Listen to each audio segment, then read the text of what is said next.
giant python ang nakita nila o nadiskubre nila sa loob ng malaking kahoy.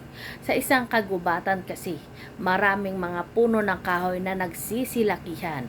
Minsan ay akala mo buo pa yung puno ng kahoy na yon, pero sa loob pala ng kahoy na yon ay bulok na or may butas.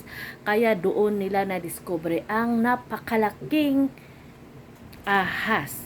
Ito ay tinatawag nila na giant python. Kaya narito guys, panoorin natin.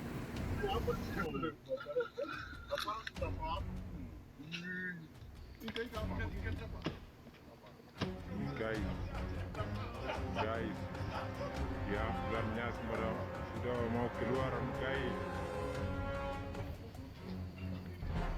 Guys, ini ularnya. Siap, siap.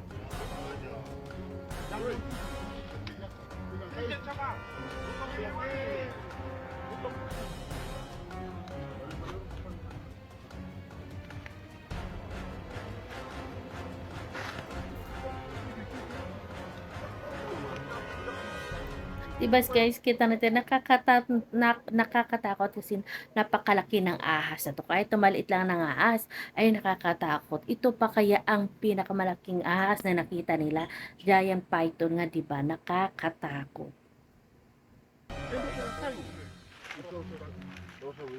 Aku ini putus terus, siapa apa? Nanti balik, balik primeiro.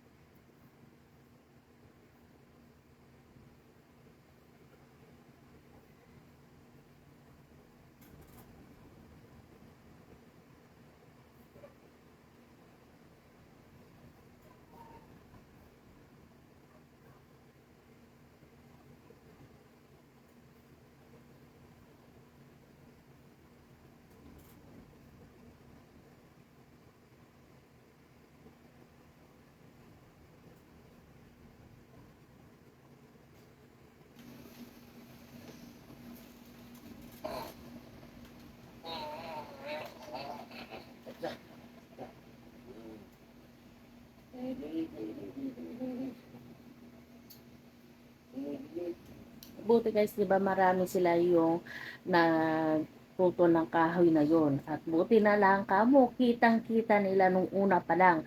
Kung hindi siguro baka pwede silang kagatin ng malaking ahas na yon. Kaya dapat tayo mag-ingat din sa mga ganyan-ganyan. Kasi meron talaga mga lugar na may malalaking kahoy. At yung parang medyo masukal ay hindi natin maiwasan na meron mga ahas na ninirahan. Kahit nasa mga probinsya, lalo sa mga probinsya, ay maraming mga ahas. Kahit medyo maliit lang yan, pero nakakatakot din. Kaya ingat-ingat din. Lalong-lalo na sa mga ganyan na napakalaki ng ahas na yan.